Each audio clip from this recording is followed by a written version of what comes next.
Bom dia, minhas amadas irmãs, meus amados irmãos.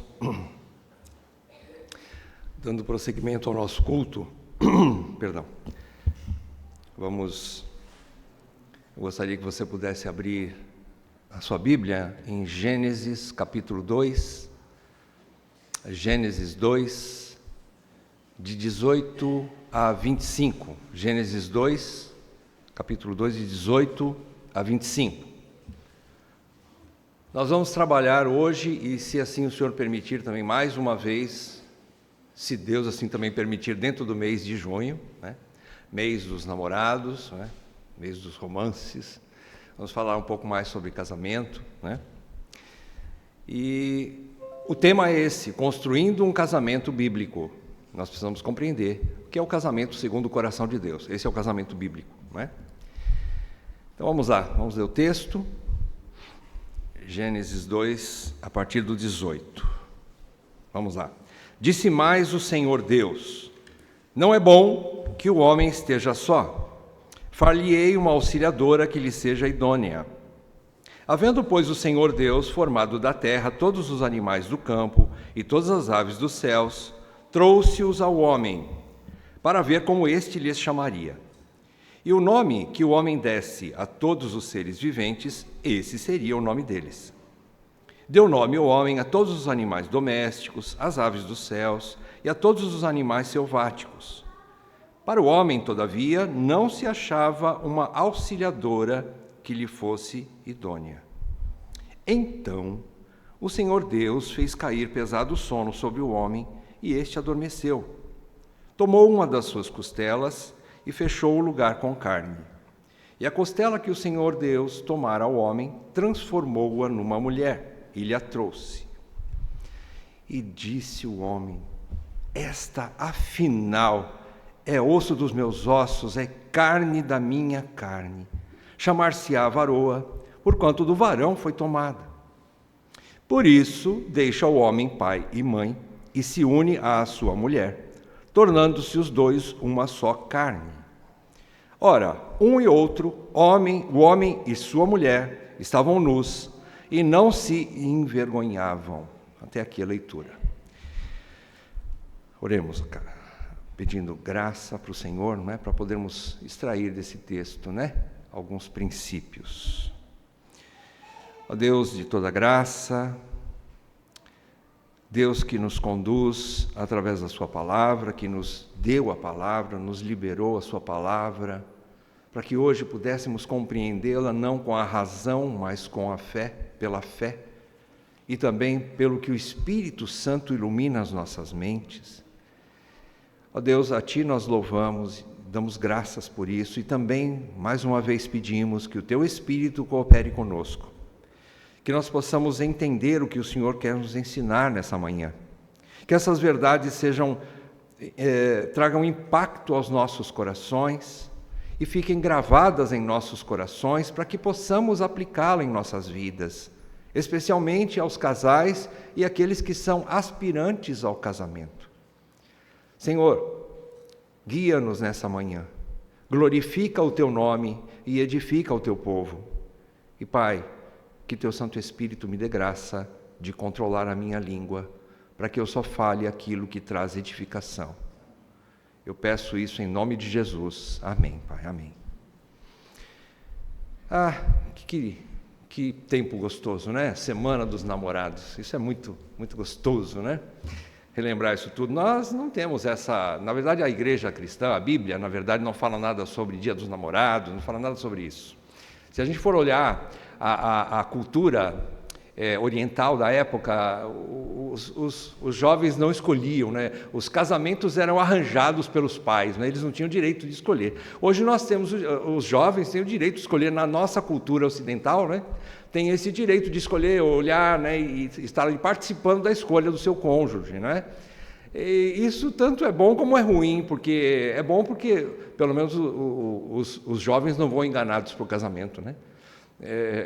Só descobre, né, a pessoa que vai se casar quando ela tira a burca, né, e assim começa a olhar para ela, né? Mas, por outro lado, também é um problema, porque muitos pais estão desesperados aí, porque não conseguem colocar princípios nas cabeças dos filhos, né? Queriam eles escolher os pretendentes, né? os cônjuges dos seus filhos, mas não podem, né? Essa é a nossa cultura. Bom, mas o interessante é que Deus tem princípios para o casamento. É isso que nós queremos compreender nessa manhã.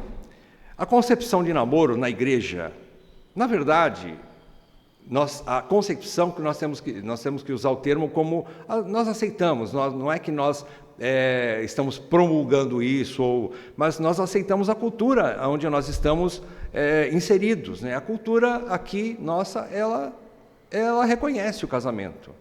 Então, dentro da igreja, a gente também tem esse período, né, o namoro como um período de conhecimento, de preparação para um compromisso maior. Eu estava pensando nisso nessa semana e eu fiquei pensando, poxa, não posso dizer para a minha Val que ela é minha eterna namorada. Não, ela já foi promovida, ela é minha esposa já, né? Se eu disser que ela é só minha namorada, eu não posso fazer o que eu faço com ela como marido, né? Então, dizer para ela que ela é minha eterna namorada, só no sentido romântico, é muito mais do que isso. Ela é minha esposa. E isso ela foi promovida, né? E eu também fui promovido como marido dela, não sou mais namorado, né? Então, isso é muito bom. A gente entender que há um compromisso maior e melhor do que o casamento, do que o namoro, né? Então, é isso que nós vamos estudar nessa manhã, né? É um período de conhecimento mútuo, mas que deve levar a algo maior. É o plano de Deus. O plano de Deus não é namoro apenas, mas um namoro com propósito. E o propósito é casamento, é a união até que a morte os separe. A união efetiva, não é? Então vamos lá. O que é então o casamento bíblico, como a gente está mencionando aqui? O que seria um casamento bíblico ou um casamento segundo o coração de Deus, segundo os planos de Deus, não é? Então nós vamos aprender sobre esse projeto divino, que na verdade é um projeto divino, e nós vamos extrair daqui essa realidade, né? Esse meu argumento vai ser provado pelas Escrituras, que o matrimônio é um projeto divino. Se você olhar, em primeiro lugar, eu quero que você pense o seguinte: veja o contexto em que Adão está inserido e Eva entrou no meio também, né? Não caiu de gaiato no navio, ela fazia parte do plano de Deus, né? Ela fazia parte.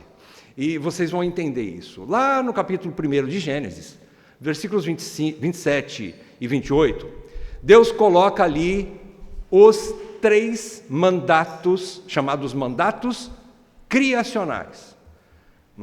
Primeiro mandato, o maior de todos, o mandato que rege, que governa os outros 2, são 3 mandatos. O principal é mandato espiritual. Quando Deus diz, lá no começo, versículo 27 do capítulo 1, que Deus formou homem e mulher segundo a sua imagem, a sua semelhança os formou, ele quer dizer que eles têm capacidade de ter comunhão com Deus a ponto de adorá-lo, para contemplá-lo. Então Deus primeiramente cria o homem e a mulher, consequentemente, para a sua glória. Para a sua glória, para viver para a glória de Deus. E, na sequência, Deus dá outras ordens, outros mandatos. Qual é o segundo mandato que Deus dá para o homem? O mandato social. O que é o mandato social? É o mandato Deus diz ali no versículo 28, 28, isso. Sede fecundos, multiplicai-vos e enchei a terra. O que significa o mandato social? É a constituição da família. Aqui está a ideia, o projeto de Deus para o crescimento da raça humana. Então, o segundo mandato é o mandato social, que é a família. Deus cria a família como a célula máter de toda a sociedade. A família é a célula máter de toda a sociedade. Então, aqui você tem o segundo mandato. E o terceiro, Deus diz então para que a família, né? Adão, e não só Adão, aqui você percebe que os 2 estão juntos, Adão e Eva dominem, Adão e Eva sejam sujeitem a terra, dominem, e aqui significa exercer um governo sobre a cultura. Esse é o terceiro mandato, o mandato cultural, onde Adão e Eva deveriam cuidar da terra, cultivar a terra, proteger a terra, e eles, no seu relacionamento maior com Deus, eles deveriam governar a terra a ponto de serem influentes no ambiente onde eles estavam vivendo. Eles deveriam governar ali o local, o ambiente, né, o habitat deles. Então aqui os 3 mandamentos. E como que Deus ia fazer isso? Não é? Como que Deus ia capacitar o homem para fazer isso? E aqui que a gente vai ver. Agora já dei, digamos assim, o esquema, né, do plano de Deus para toda a humanidade. Queira ou não, você está dentro dentro dos mandatos criacionais. Nós vivemos para isso. O pecado não influenciou no sentido de que Deus mudou os planos quanto aos seus mandatos. Não. A queda deturpou, mas o plano é o mesmo. Por isso que hoje Deus tem um compromisso com a igreja, que é o seu povo restaurado. Quando João escreve o 3º capítulo da sua primeira carta, 1 João capítulo 3, nos diz que o Filho se manifestou, o Filho de Deus se manifestou para destruir as obras de Satanás. Para quê? Para que o homem convertido a Cristo possa voltar a praticar os mandatos de Deus. Para que ele possa adorar a Deus em primeiro lugar, relacionamento vertical com o Senhor, mandato espiritual, e cumprir de maneira que glorifique a Deus os outros mandatos. O social, constituindo família, casamento e família, e também pudesse governar o ambiente, influenciar e não ser influenciado pelo ambiente onde ele está inserido, pela cultura. Aí é o mandato cultural, ok? Então, vamos ver. Aqui, você percebe que Deus, vamos voltar lá ao versículo 18, né? Deus mesmo, é como se ele conversasse com ele mesmo. Mas Deus conversa com ele mesmo porque ele pode. Por um mistério, Deus é triuno. E ele conversa entre as 3 pessoas. E ele diz assim, veja o versículo 18.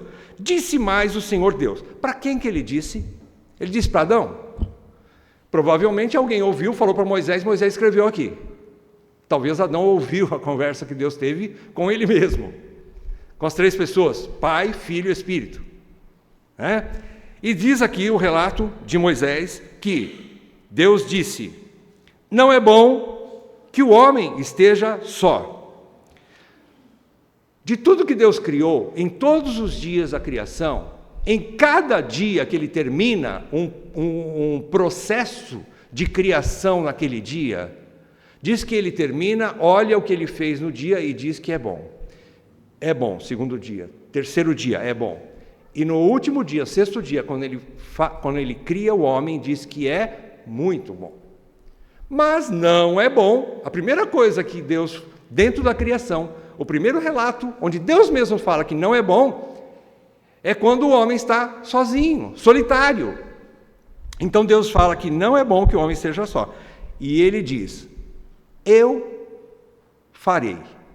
Ele não diz assim, vamos esperar que aconteça alguma coisa aí para ver se Adão se resolve sozinho. Não. Ele, claro, no projeto dele, ele toma a frente para fazer uma auxiliadora que lhe seja idônea. Então, nesse versículo 18, você percebe que Deus mesmo declara a sua decisão de criar a mulher. Deus mesmo preparou os meios para que Adão pudesse cumprir os seus mandatos criacionais. Eva chegou para completar Adão, no sentido também de ajudá-lo a cumprir as ordens de Deus, os mandatos criacionais, a adorá-lo, mandato espiritual, ter filhos, mandato social, e encher a terra, né? E dominar a terra, guardar e cultivar a terra, que é o mandato cultural. Deus dá essa capacidade. Então Eva está ali chegando para completar Adão, a única. Então nós vimos aqui, Adão estava não somente sozinho, ele não estava somente na solidão, mas Adão estava incompleto e incapaz de cumprir os mandatos de Deus. Ele estava incapaz de cumprir os mandatos de Deus. Versículos 19 e 20. Aqui a gente percebe que o homem, Adão, ele já tinha sob o seu domínio todos os seres criados. Quando Deus entrega e diz ali que Deus criou todos os animais, versículo 19, né? Tanto do campo como as aves dos céus, e trouxe todos eles ao homem para ver como este lhes chamaria. E o nome que o homem desse a todos os seres viventes, esse seria o nome deles. Aqui está mostrando que Deus delegou ao homem a autoridade sobre a criação, sobre a cultura onde ele estava inserido, sobre o ambiente onde Adão estava inserido. Deus deu esse governo, Deus delegou a autoridade para Adão governar a terra, governar os animais. Só que no versículo 20 a gente percebe que Adão olhou tudo aquilo, ele deu um nome para... Ele viu que tinha dois seres ali, por exemplo, tinha um que era mais pescoçudo e um outro que botava ovo. Aí ele falou assim, é um galo e uma galinha, vamos dar o nome de galo e galinha.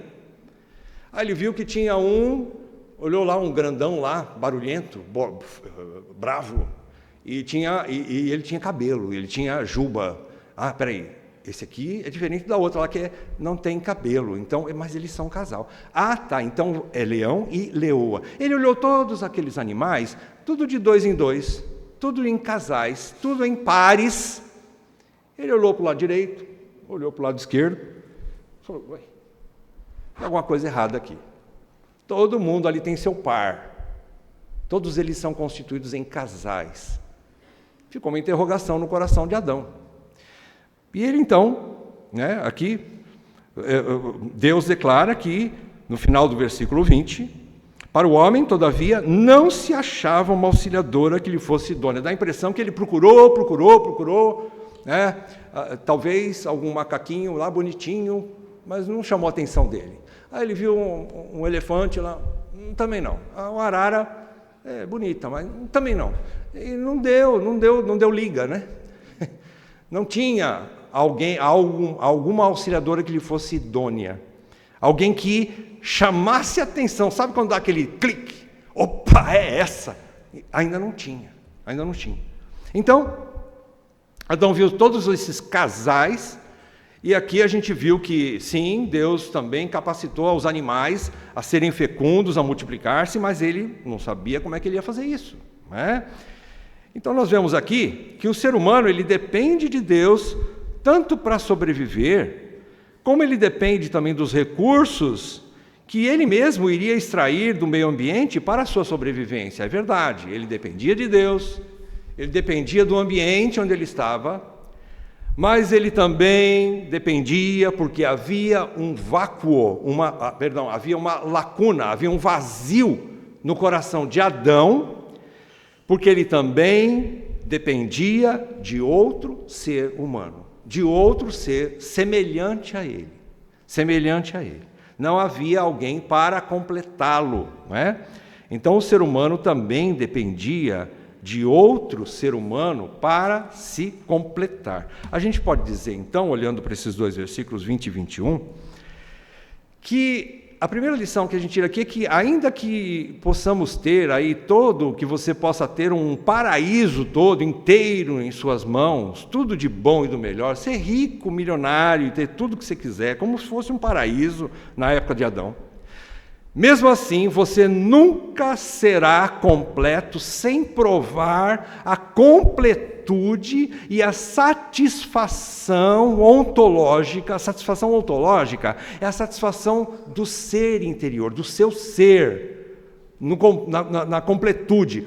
Nunca experimentaria essa completude, essa satisfação do seu ser, que só Deus, através do matrimônio, poderia oferecer a Adão ou ao homem. Aí fica a pergunta, mas peraí, todo mundo nasce para se casar? Via de regra, sim. Via de regra, sim. Ué, mas e o celibato? O celibato é uma exceção. O celibato não é a regra. Mas e quem não deseja se casar? Ok, Jesus diz que Ele dá dons especiais para algumas pessoas não se casarem, para um propósito. Vocês se lembram qual é? Servir o reino de Deus. Se for para ficar sozinho e curtindo todo tipo de mulher que existe por aí, ou todo tipo de homem que existe por aí, esse não é o propósito de Deus, esse é um propósito pecaminoso. Isso não é o propósito de Deus. Existem irmãos cristãos que podem optar pelo celibato? Sim. Mas Como? Não entendi?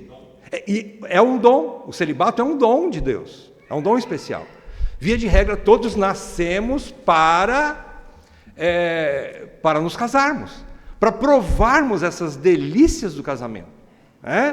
Então, Adão, aqui o futuro marido, né? E pai, futuro pai também, Adão já tinha, por assim dizer, uma fonte de renda, né? Ele já tinha uma fonte de renda, aqui também mais um princípio, né? Adão já tinha um sustento. Ele talvez não tivesse o melhor emprego, porque ainda ele precisava cultivar a terra, né? Ele precisava aprender a fazer ferramentas, ele precisava aprender a tecnologia, né? Naquela época, de fazer render mais a terra, para que pudesse ter sustento para ele e agora para quem viesse junto com ele. Né? Então aqui os jovens, né, já precisam estar ligados nisso. Um princípio, uma fonte segura de renda. Talvez ainda não a melhor. Você pode se aprimorar e depois de casado pode galgar novos, né, patamares aí, se aperfeiçoar profissionalmente, né, ser um bom profissional, depois fazer cursos e aperfeiçoamentos e ganhar mais. É muito bonito isso, é muito bom isso, né? Mas você não precisa ter o melhor emprego do mundo para constituir casamento. Porém, você vai tirar falando principalmente para os jovens e para os rapazes, você não vai tirar uma moça da casa dela, dos pais dela, para ir viver debaixo da ponte e para viver de vento, né? Não, você não vai, você vai ter que ter um mínimo de sustento de ganho para sustentá-la. Né? Então, aqui a gente percebe isso. Quando você olha os versículos 15 a 17 desse mesmo capítulo, diz ali que Deus colocou Adão no jardim para cultivar e guardar. E Deus deu ordens, Deus deu limites a Adão para que ele não comesse uma certa árvore, mas as outras ele tinha liberdade.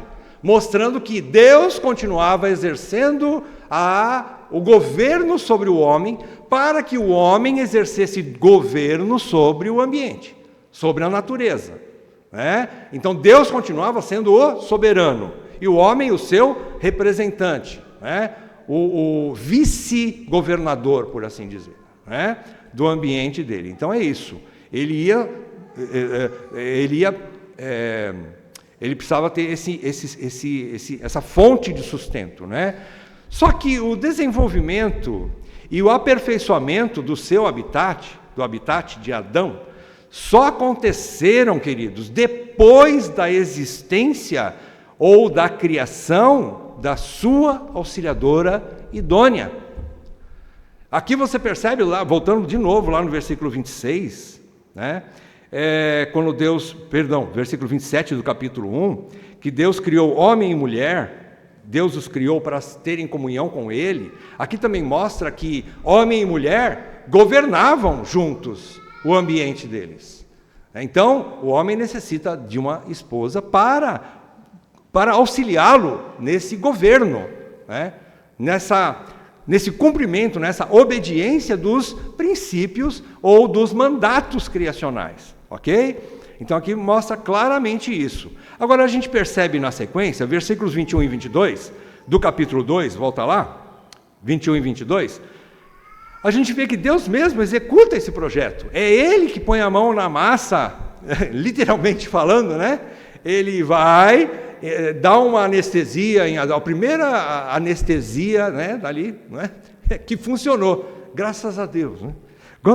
Se a gente perguntar para o Lucas, misericórdia, né? Já pensou quando uma anestesia ali, que ele vai fazer uma cirurgia né, ali num paciente, e a anestesia não pega? Ô Senhor, dá dó, né, Lucas? Fazer ali a sangue frio, né? Extrair um dente, ou fazer alguma obturação, alguma coisa mais né, grave. Mas aqui não, ele dormiu, Adão dormiu tranquilo, a anestesia pegou, Adão caiu, dormiu, e Deus então, versículo 21, né? Deus fez cair pesado sono sobre o homem, e este adormeceu. Tomando uma das suas costelas, Deus então tirou uma das costelas, com certeza era a melhor, a mais carnudinha, a mais apetitosa, ali, a melhor costela de Adão. Ele tirou, fechou o lugar, fez ali o fechamento, né? Suturou, né? Fez ali a sutura, e dessa costela Deus fez a mulher e a entregou ao homem, diz ali no versículo 22, e da costela que o Senhor Deus tomara ao homem, transformou-a numa mulher e lhe a trouxe. Então é Deus mesmo que trouxe o cônjuge para Adão, né? O cônjuge, ou seja, Eva, no caso aqui de Adão, né? O seu cônjuge, a Eva, a esposa, que Deus prepara para Adão, é da mesma constituição física, emocional, intelectual e espiritual dele. Eva não só torna-se a ajuda perfeita para o cumprimento dos mandatos de Deus, mas ela foi feita nos moldes, né, por assim dizer, né, que satisfizesse o coração de Adão. Sabe aquela forma, né? A gente faz até aquele desenho como um violão, né? Ou uma garrafa de Coca-Cola, né? Que dá aquele impacto. Que coisa linda! Que formas, que curvas, né? Que perfeição! Adão olhou para as galinhas, olhou para os patinhos, olhou para os peixinhos, olhou para as araras, olhou para as antas, né? Não tinha nada, mas quando ele olhou para Eva, olha a resposta de Adão, aqui você vê aqui, versículo 23, Adão responde.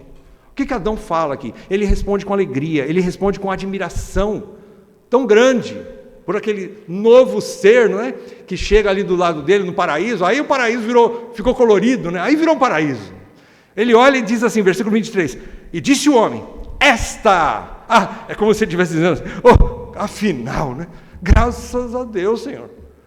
Afinal, essa é osso dos meus ossos e carne da minha carne, chamar-se-á varoa, porquanto do varão foi tomada. Ela é como eu.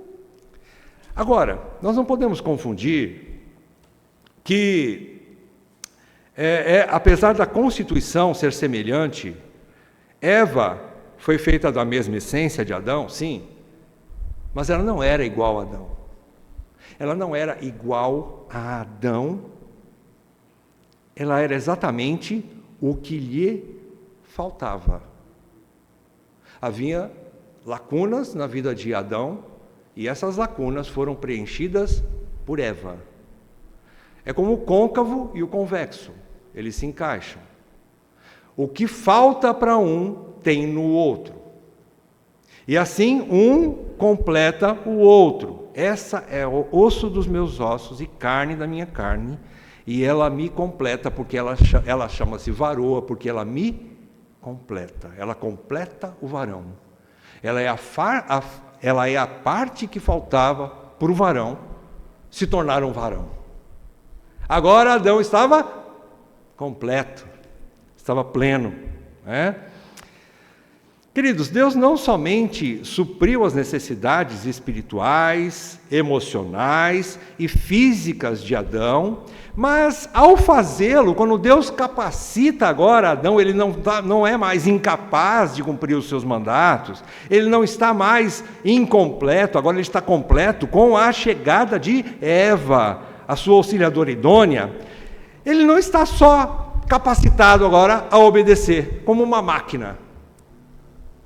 Não. Deus deu ao homem a capacidade de satisfação, de prazer e de gozo que a Trindade tem em si mesmo. Deus concedeu a Adão sentimentos. Deus concedeu a Adão aquilo que nós chamamos, a gente aprendeu na escola, vamos ficar no básico, né? As 5 faculdades ou sentidos humanos. Vamos lá. O Bernardo, esses dias eu estava tomando do Bernardo essa tarefa, e são 5 sentidos, né? São 5 sentidos ou faculdades humanas. Começando de cima para baixo, vamos lá. Os olhos, né? Visão. O nariz, olfato. As orelhas, o ouvido, a audição, a boca, paladar e as mãos, tato, a pele, né? O tato, 5. Dizem que tem mais, aí tem os interiores, né? Alguma coisa dentro do ser aqui. Bom, mas a gente sabe que esses aqui são os sentidos, né? Os sentidos, né? O cumprimento dos mandatos divinos, o cumprimento desses mandatos é permeado de prazer, é permeado de satisfação, é permeado de gozo, que na verdade foi deturpado com a queda da raça humana. Sim, foi deturpado, mas na regeneração, Deus está reconstruindo isso, como eu disse no início.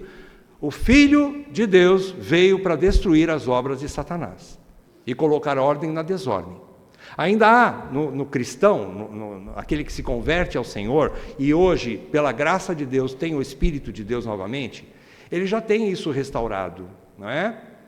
Mas não ainda de forma perfeita, nós sabemos disso. E mesmo aqueles que não são convertidos, em alguma medida, também têm esse tipo de satisfação, só que de uma forma deturpada, pecaminosa. Então, o que eu quero dizer com isso? Deus poderia, por exemplo, vamos dar um exemplo aqui. Deus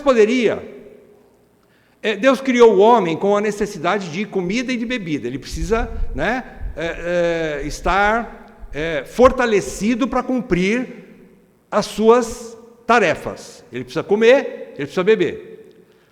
Se Deus quisesse simplesmente fornecer o necessário para que isso acontecesse, ele faria a gente como um carro. O carro, né, a gente vai com o carro até o posto de gasolina, enche o tanque aí, encheu então, que saiu, o carro sai com a barriguinha cheia, mas ele não teve prazer nenhum, ele não sabe. O carro não para para você, não para e diz assim: você trocou de posto de novo? Você está vendo que esse posto aí, a gasolina é batizada? Eu não gostei, o paladar dela não tem graça, essa gasolina. Não, o carro não faz isso. O ser humano tem essa diferença entre uma máquina, por exemplo, né? Nós não chegamos num posto e falamos assim: enche o tanque aí, tá, e vai embora. Não, você pode olhar para uma comida, você pode olhar para ela, só o visual às vezes te abre o apetite. Você pode cheirar, que aroma, aquela comidinha, aquele feijãozinho temperado, que delícia, aquele bife frito ali na hora, um churrasquinho, né? E você sente o cheirinho daquilo. E quando você vai comer, você sente o paladar. Deus deu esse sentimento. Vocês entendem o que eu quero dizer? Quando Deus dá ordem a Adão também para constituir família, Ele também dá prazer para que aquilo seja cumprido com alegria pelo homem e pela mulher. Há uma satisfação que é santa, porque Deus não somente enche o tanque da sua criação, do homem, da sua criação maior, por assim dizer, né, da coroa da criação de Deus, o homem. Deus não está ali só enchendo o tanque, não, Deus está dando para ele prazer ao encher o tanque, ao comer uma boa comida, a cheirar um bom perfume, a ouvir boa música, né? Ouvir palavras de amor, né? Palavras românticas um para o outro, né? Ao tocar um ao outro, sentir a pele, né? O corpo, o calor físico da outra pessoa. Olha que coisa linda, Deus dá esses dons, esses sentimentos, esses sentidos, né? Para o ser humano sentir prazer. Eu vou rapidamente ler 2 textos lá em Eclesiastes, se você puder acompanhar comigo. Eclesiastes capítulo 5, 18 a 20, diz assim: eis o que eu vi, Salomão falando, boa e bela coisa é comer e beber e gozar cada um do bem de todo o seu trabalho, com que se afadigou debaixo do sol, durante os poucos dias da vida que Deus lhe deu, porque esta é a sua porção. Quer dizer que Deus deu essa porção, esse privilégio para o homem desfrutar do seu trabalho, comer, beber e gozar. 19. Quanto ao homem a quem Deus conferiu riquezas e bens, mas não só isso, olha só, na sequência, e lhe deu poder para deles comer e receber a sua porção e gozar do seu trabalho, isso é dom de Deus. Porque não se lembrará muito dos dias da sua vida, porquanto Deus lhe enche o coração de alegria. Capítulo 9, versículo 7, aí de Eclesiastes mesmo. Vai, pois, come com alegria o teu pão e bebe gostosamente o teu vinho, pois Deus já de antemão se agrada das tuas obras. Em todo tempo sejam alvas as tuas vestes, e jamais falte óleo sobre a tua cabeça. Goza a vida com a mulher que amas, todos os dias da tua vida fugaz. Fugaz aqui é limitada, né? É passageira. Os quais Deus te deu debaixo do sol, porque esta é a tua porção nesta vida, pelo trabalho com que te afadigaste debaixo do sol. Há um prazer em cumprir os mandamentos de Deus. Não estou dizendo que trabalhar todos os dias, né, o trabalho vai te oferecer agora sempre aquele momento prazeroso. Não, às vezes tem dificuldades, nós temos dificuldades. Nós vivemos num mundo difícil, nós vivemos num mundo caído, nós temos pessoas que estão ao nosso redor, que não têm a mesma maneira de pensar, não são convertidos, não estão vivendo para a glória de Deus, e isso nos afeta de alguma maneira, né? Mas nós sabemos que Deus pode dar essa satisfação para nós. E também dentro do casamento, especialmente dentro do casamento. Especialmente dentro do casamento. Quando Adão diz aqui que essa é afinal osso dos meus ossos e carne da minha carne, ele está querendo dizer exatamente isso. Era o que me faltava para me completar. E está querendo mostrar também a alegria de ter uma parceira, para que agora ele pudesse não somente obedecer a Deus e cumprir os mandatos, mas cumpri-los com prazer, com alegria, com satisfação. E aí então, Moisés aqui relata o fechamento, né? Versículos 24 e 25, Moisés diz assim, concluindo, ele fala assim, que existem algumas regras. Existem algumas regras. Para que o casamento possa ser uma bênção, para que o casamento possa ser uma alegria, para que o casamento, acima de tudo, glorifique a Deus. Nós não nos casamos somente para a satisfação pessoal, mas nós nos casamos para a glória de Deus. Para a glória de Deus, em primeiro lugar. Então, versículo 24.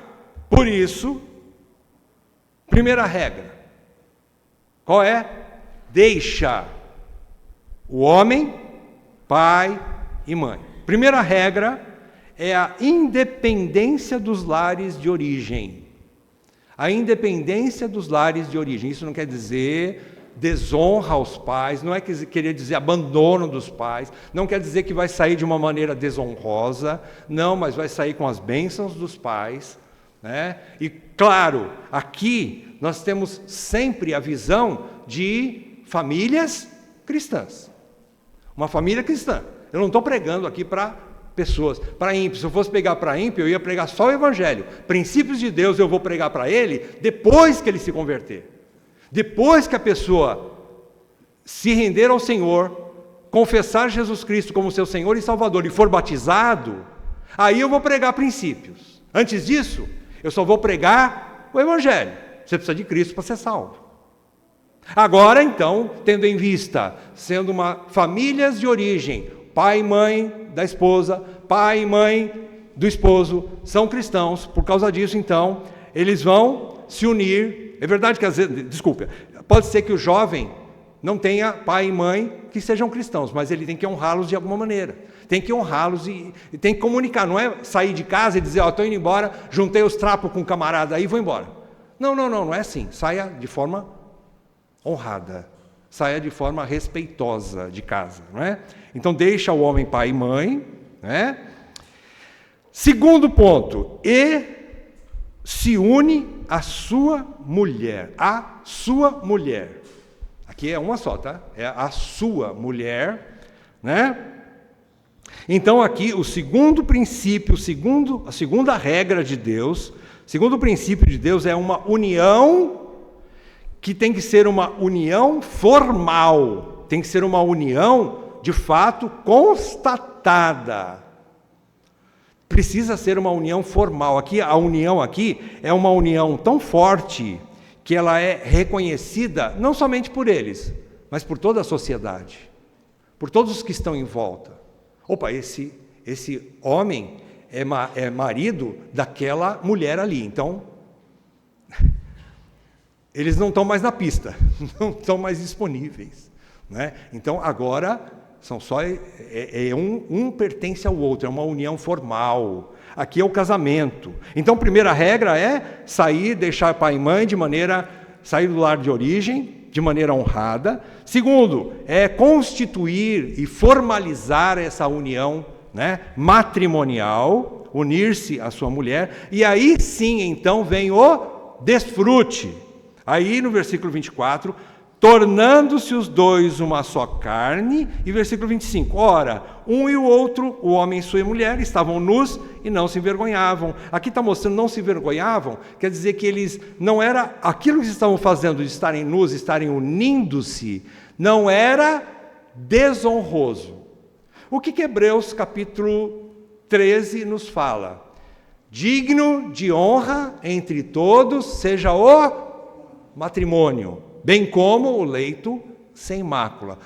O que o escritor quer dizer? Quer dizer que em todos os relacionamentos humanos, o maior deles e o mais honrado é o casamento, porque somente os cônjuges experimentam um relacionamento que pais com filhos não experimentam, ovelhas com pastores não experimentam, irmão com irmão não experimentam, tio com sobrinho não experimenta, vovó com netinho não experimenta. O único relacionamento que experimentam uma unidade perfeita. Aqui, quando fala-se, e uniram-se, tornaram-se os dois uma só carne, e não se envergonhavam, aqui a gente pode trazer um resumo. Aqui é uma unidade perfeita. Essa unidade perfeita e plena somente no casamento. Não existe em nenhum outro tipo de relacionamento humano esse tipo de unidade. Então aqui, tornando-se uma só carne e não se envergonhavam, quer dizer que esse tipo de união não trazia vergonha, não trazia desonra. Pelo contrário, é uma união plenamente honrada. Em que sentido? Entre eles, não precisa ter vergonha, porque eu pertenço a ela, ela me pertence. Segundo lugar, o que nós estamos fazendo glorifica a Deus. Deus nos uniu para isso mesmo, para que eu supra a sua necessidade física, material, emocional e sexual, e Deus constituiu ela como esposa para me suprir emocionalmente, fisicamente e sexualmente também. E isso é para a glória de Deus, isso é honroso diante de Deus. Então, perfeita unidade é isso, né? Não é só serem uma só carne, mas também um só espírito e terem um só propósito honrado de existência. Pergunta: julgo desigual, é possível fazer isso? De forma nenhuma, gente. Mas não precisa nem ser muito inteligente, com metade ou menos da metade da inteligência, como eu já entendi. Julgo desigual está fora aqui, não está? Como que vai glorificar Deus? Não tem a mesma essência completa. Não dá. É jogar em times opostos, né? Um tem um projeto de vida, um propósito. O crente, ele tem uma vida chamada, teologicamente, teorreferente. Deus como referência. Ele vive para a glória de Deus. A existência do cristão, daquele que foi convertido ao Senhor, do Filho de Deus, é viver para a sua glória ao gozá-lo plenamente e eternamente. Não é o princípio? Esse é o princípio da vida humana. Glorificar a Deus ao desfrutar dele para sempre. Esse é o princípio. Um descrente tem esse princípio? De forma nenhuma. É como você pedir para um morto fazer alguma coisa. Ele vai fazer? Não vai. Não é mesmo? Então, viver para a glória de Deus, alinhando-se com a soberana vontade de Deus e desfrutar dele para sempre, é o plano de Deus. Então, fechando aqui, a união conjugal, fazendo um fechamento. A união conjugal existe para cumprirmos os mandatos de Deus. Primeiro, para o marido e esposa, olha só, não só marido, não só esposa, mas marido e esposa terem o mesmo objetivo de constituir família, para serem influentes na cultura. Perceberam que os dois mandatos secundários estão interligados? Constituir família e influenciar a cultura. Não é ser influenciado pela cultura, é influenciar, levar o evangelho para fora da sua casa. Então, em primeiro lugar é esse, né? Para que marido e esposa tenham essa vida, né? Marido e esposa terem o mesmo Deus a quem eles adoram juntos e se submetem às suas ordens soberanas. Primeiro lugar. Segundo lugar, agora eu pulei, né? Segundo lugar, para marido e esposa terem o mesmo objetivo de constituir família para serem influentes na cultura onde estão inseridos. Né? De que forma? Vivendo com uma única visão de mundo. Os dois, marido e esposa, precisam ter a mesma visão de mundo, cosmovisão. Qual é a cosmovisão? Já falei, teorreferente. Uma visão onde Deus é a sua referência. Como que um homem e uma mulher cristãos têm uma visão de mundo teorreferente, conhecendo a vontade de Deus através das Escrituras? Das Escrituras, não tem outro jeito, né? Terceiro, para marido e esposa trabalharem unidos para suprir a família, preservando a escala de valores divinos. Eles vão ter que combater isso numa cultura que não lhes é propícia. É uma cultura, nós estamos num mundo, realmente é um mundo que é hostil ao cristianismo, mas nós vamos preservar isso. Por quê? Porque nós estamos lutando para isso, nós somos filhos de Deus, temos o Espírito Santo para isso, para criar filhos bem formados e proclamarem as virtudes daquele que nos chamou das trevas para a sua maravilhosa luz.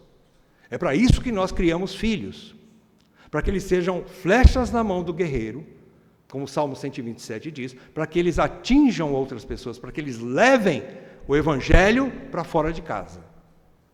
Assim nós constituímos famílias.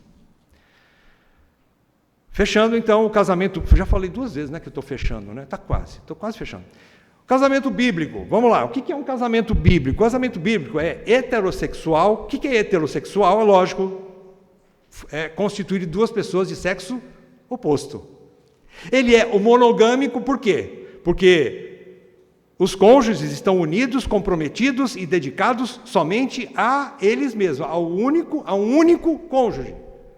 Não tem 2, não é bigamia ou poligamia, é monogamia. Terceiro, o casamento bíblico é complementarista. Nós precisamos entender isso. Um completa o outro. O que falta para um, o outro tem para satisfazê-lo.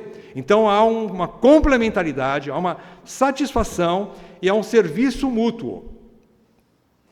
Quarto, ele é indissolúvel, porque ele é constituído até que a morte os separe, ou o que Deus uniu, o homem não separa.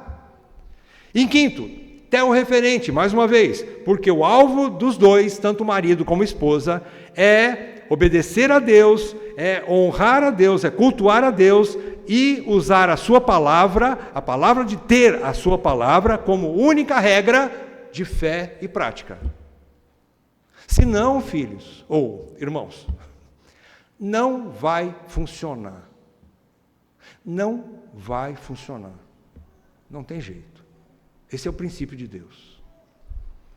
Não é fácil, sendo assim. Tentando obedecer já não é fácil. Imagine se você quiser inventar moda.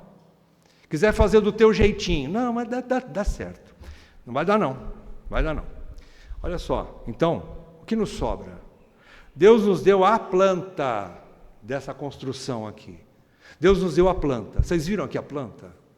Se vocês não viram, depois eu vou passar de novo, então, escrito direitinho para vocês. A planta, os princípios de um casamento. Deus nos deu a planta para a construção de um casamento bíblico. O que cabe a nós agora? Obedecer. Cumprir as regras. Obedecer ao projeto de Deus. Se você se lembrar da vida de Noé, quando Deus lhe deu a planta ou o projeto da arca, para que ele pudesse fazer a arca, Deus disse para que ele fizesse direitinho com as medidas que ele mandou. Noé não ficou preocupado. Mas Deus, mas essa arca tão quadradona, assim, vamos fazer um bico nela, assim, bem bonito. Não, ele não quis mudar a regra, não, ele não quis mudar. Mas será que vai precisar da arca, Deus? Acho que não, né? E se, de repente, a chuva parar, né, não for tão forte assim? Não. Noé não questionou o futuro. Ele obedeceu o presente. Porque às vezes a gente fala assim, eu estou namorando um fulano, ele não é ainda cristão, mas quem sabe Deus, né, lá na frente ganha o coração dele. Não importa o futuro não cabe a nós. O futuro pertence a Deus. O que cabe a nós agora é obediência. O futuro, se Deus quiser salvar ou não salvar, não sabemos.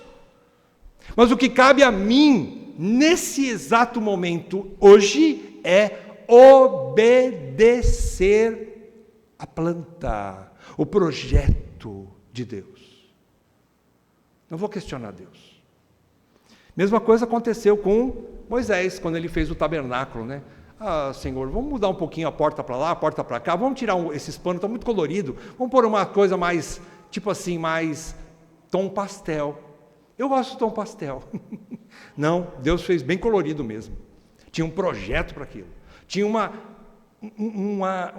comunicação através do tabernáculo.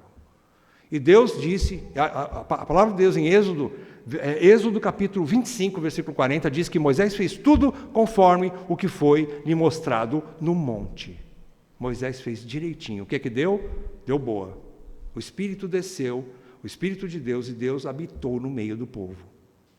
Deus chancelou o tabernáculo feito por Moisés e o povo, porque foi feito do jeito de Deus, e não do jeito de Moisés e de nenhum homem. Queridos, esse é o projeto para o casamento. São esses pontos aqui. Cabe obedecer. E você? O que nós vamos fazer? O que você vai fazer com isso? Não é? O que você vai fazer? Você tem a planta na tua mão. O que você vai fazer? Vai rasgar ela? Vai jogar no lixo? Vai ignorá-la? Ou você vai levar a sério? Opa, peraí. Tem mais coisa aqui do que simplesmente me satisfazer a minha carne. Né? Esse casamento tem muito mais do que isso. Aqui está em jogo o nome de Deus e a glória de Deus. Então, peraí. Eu vou fazer do jeito dele. A não ser que você não seja filho. A não ser que você não tenha compromisso com Deus. Aí você faz do teu jeito. Não tem problema não. Faça do teu jeito. Quer glorificar a Deus? Aí sim. Se você quer glorificar a Deus, faça-o segundo o que Deus te mostrou no monte. Conforme a planta. Conforme o projeto. Terminando, queridos, eu gostaria de passar um vídeo aqui para que a gente possa ser impactado com um casal que desfrutou disso, apesar de ser num pequeno tempo de vida, um casal tão novo que perdeu essa união por conta de que o pecado roubou o marido dessa irmã. Eu não sei se vocês vão conseguir ler, mas foi um caso muito dramático acontecido nos Estados Unidos, né? Há algum tempo atrás. Quem sabe inglês vai poder acompanhar o áudio, né? Vai ter áudio, irmão, ou não? Tem áudio também, tá? E tem também, né, a legenda, tá? Vamos ver se você consegue acompanhar. Pode pôr, irmão, por favor. Vou apagar aqui, né? Someone once asked me how Charlie and I, how we kept our marriage so strong when he was busy traveling. And our little secret It was love notes. Every Saturday, Charlie wrote one for me, and he never missed a Saturday. And in every single one of them, he'd tell me what his highlight was for the week, how grateful he was for me and our babies. And always at the end, he would always end it with asking the most beautiful question. He'd always end it by asking, "Please let me know how I can better serve you as a husband." Charlie perfectly understood God's role for a Christian husband. A man who leads so that they can serve.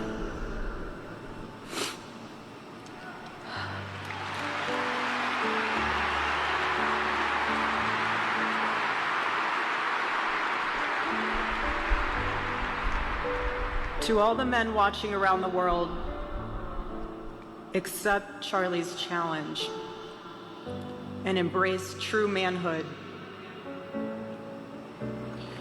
Be strong and courageous for your families. Love your wives and lead them. Love your children and protect them. Be the spiritual head of your home. But please be a leader worth following. Your wife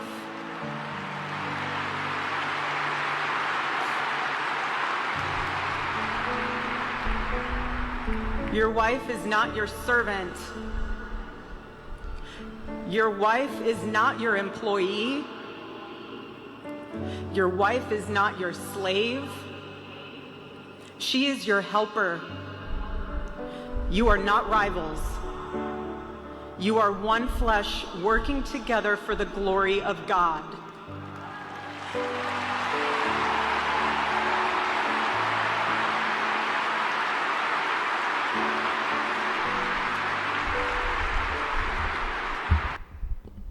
Irmãos, eu acho que esse testemunho é muito forte, né? A gente sabe que ela perdeu o marido, mas aqui fica a lição para nós, né? É possível para um casal de cristãos. É possível. Que Deus nos dê graça para isso, né? Vamos orar? Senhor, obrigado, Senhor, pelos princípios que o Senhor nos deixou. Agora queremos abraçar essa planta desse projeto maravilhoso. Pedimos que o Senhor nos capacite. Seja aos casais que ainda não estão unidos de fato, sejam namorados ainda, noivos, mas também a nós, mesmo os casais mais velhos, já unidos, precisam de graça para continuar edificando a sua família, a sua casa sobre a rocha, e termos um alvo maior do que simplesmente trazer satisfação para dentro de casa, mas para que possamos glorificar o Teu nome. Senhor, que esse seja o alvo de todos nós. E, Pai, que o Senhor dê sabedoria também, graça e arrependimento àqueles e aquelas que estão trilhando por caminhos de trevas, que não se apegaram a esses princípios. Traga-os de volta a Ele, Senhor, porque só o Teu Espírito Santo pode produzir esse arrependimento. É o que eu te peço em nome de Jesus. Amém, Pai, amém. Amém, amados.